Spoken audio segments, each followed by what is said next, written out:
यो चाहिँ नि रायो साग हो। डेनमार्कमा निकै राम्रो रायो साग छ। जय मसी छ सबैजनालाई। धेरै रायो साग छ तपाईको। यो बारी पुरै रायो सागको हो। अनि तपाईको त्यतापट्टि पनि रायो साग छ। अनि त्यता माथिपट्टि पनि रायो साग छ।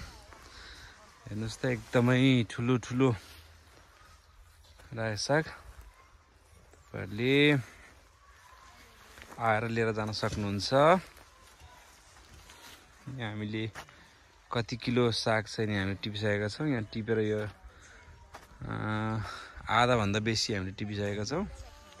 कति यहाँ किलो किलो हामीले प्याक गरिसकेका छौँ। यसरी यहाँ लगभग यो 2 किलो 5 7 7 3 10 15 17 18 किलो चाहिँ हामीले यहाँ प्याक गरिसकेका छौँ। यो लानको लागि तयार भएको।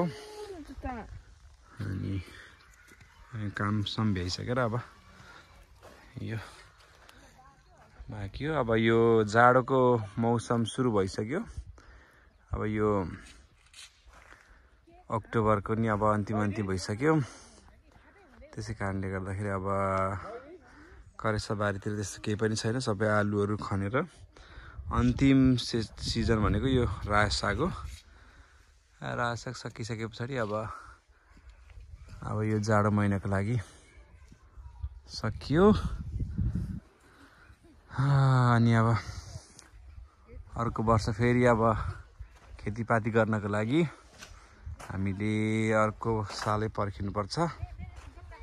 तपाईको अब डेनमार्कमा रुखको पत्ताहरू झर्नको लागि अब तयार हुँदैछ। अब रुखको पत्ताहरू झर्सके पछाडि यो रुखहरू पुरा पातविहीन हुन्छ।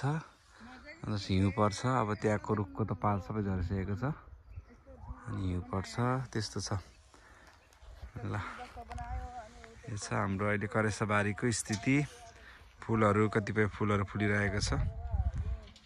यो त हामी नेपालतिर पनि निकै नै फुल हुन्थ्यो। यो विशेष गरी हिन्दूहरूको महान चाड दसैँ तिहारमा यो फुलहरू चाहिँ प्रयोग गरिन्थ्यो। त्यो फुलहरू पनि छ